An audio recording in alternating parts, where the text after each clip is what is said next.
Orphan Train Writer, One Boy's True Story, Chapter 2, Too Many Orphans.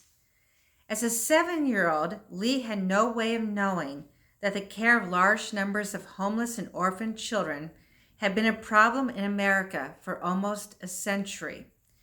Before the 1800s, if children lost both parents, family members or neighbors would raise them. Usually, the new parents did not legally adopt these children, but they might give them their family name and think of them as their own. The government rarely took part in these arrangements. Even when orphanages became necessary, they were almost always run by charities like churches. Catholic nuns started the first American orphanage in 1729 in Natchez, Mississippi, for the children of settlers who had been killed by Indians. But for the next 100 years, there were very few orphanages in this country. By the early 1800s, so many American children were orphaned or had a parent or parents who could not take care of them that the old system no longer worked. Huge orphanages were built, sometimes housing more than 1,000 children. Many of them were in big cities in the East, including Boston, Baltimore, Philadelphia, and New York. Others were in smaller places like Watertown. Why were there so many orphans? Why could family and friends no longer take care of orphans as they had in the past? There are several reasons. In the early 1800s, the United States began to change from a country in which most people lived with several generations of their family on farms to an industrial nation in which many people lived in cities where they knew no one. The invention of farm machinery meant that fewer workers were needed on farms. At the same time, thousands of workers were needed in the new factories being built in the cities. Too many people wanted the factory jobs, however, which kept wages low. During the same period, hundreds of thousands of people came to the United States from other countries. These immigrants competed with farm workers for the factory jobs. There was not enough housing for everyone, and city landlords could charge high rents for places barely fit to live in. Many workers had large families and were jammed into tiny apartments that had to be shared with 2 or 3 other families.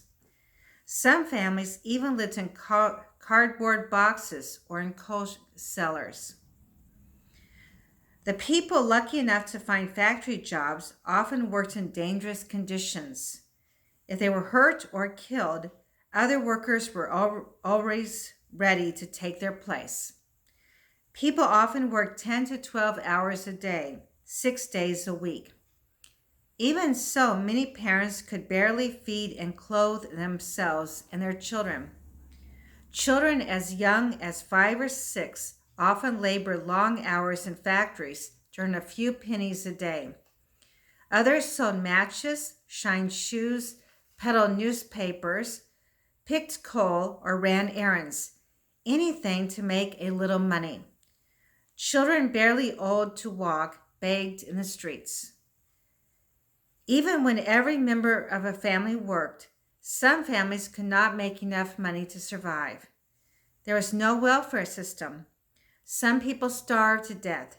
Others died from drinking too much alcohol or went insane. Sometimes parents were so upset at the birth of a child that they would abandon the newborn in a church or store, hoping someone would find and care for the baby.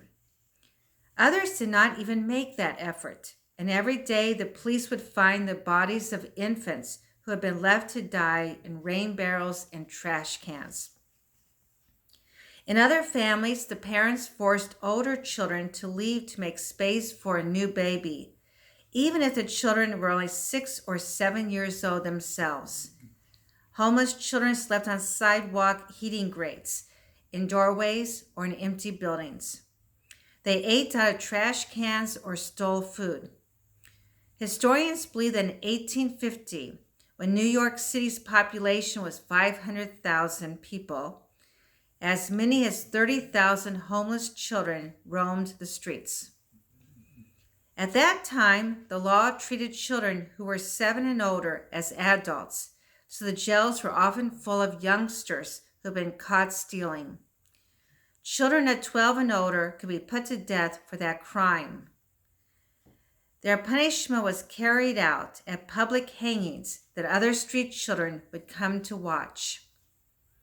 When charitable groups began to open orphanages in the cities, most of the children who lived in them came from the slums. A few orphanages were built outside of cities to care for the children of families like Lee Nailing's. Children who lived in orphanages were called orphans, though about half, like Lee and Leo, had one or both parents still living. These parents either could not care for their children or had abandoned or abused them. Parents who were ill, fathers who were widowed, and mothers who were widowed or had never married sometimes put their children in orphanages because they had no way of taking care of them and no friends or relatives to help them. Some of these parents regularly visited their children and paid something for their care. If they could, they would eventually take their children home. Other children never saw their parents again. Lee did not know if his father was going to come back for him and his brother. When the orphanage door closed, he felt like a prisoner who might never be freed. And that concludes Chapter 2 of Orphan Train Rider.